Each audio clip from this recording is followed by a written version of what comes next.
या पुढच्या बातमीकडे सोलापूर लोकसभा निवडणुकीमध्ये रंगत वाढते। भाजपचे उमेदवार राम सातपुते यांनी सोलापूरकरांसोबत मॉर्निंग वॉक केलेला आहे।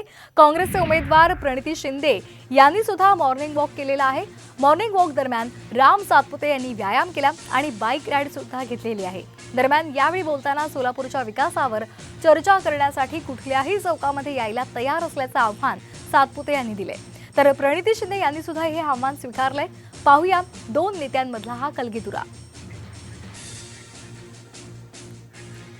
समोरच्या उमेदवाराला काँग्रेसला की त्यांनी सोलापूरच्या कुठल्याही चौकामध्ये मागच्या 10 वर्षात भाजपाने काय केलं, दोन्ही खासदारांनी काय केलं आणि आम्ही काय केलं ते आम्ही दाखवतो। कुठल्याही चौकामध्ये माझी तुम्हाला विनंती आहे, मी संस्कारावर बोललो तर बात बहुत दूर तक जाएगी। आमचे संस्कार भारतीय जनता पार्टीचे सगळ्याला माहिती आहे। हे असले फडतूस गोष्टीला सोलापूरकर भीक घालणार नाही। आम्हाला विकासावरच बोलायचे, विकासावर निवडणूक लढवायची। भाजपचे उमेदवार कुठेही असतात ते नेहमी जो मुद्दा आहे त्या मुद्द्याकडे मुद्दा न घेता वळून डायव्हर्ट करून दुसऱ्या मुद्दे आणून लोकांना प्रवृत्त करण्याचा प्रयत्न करत असतात।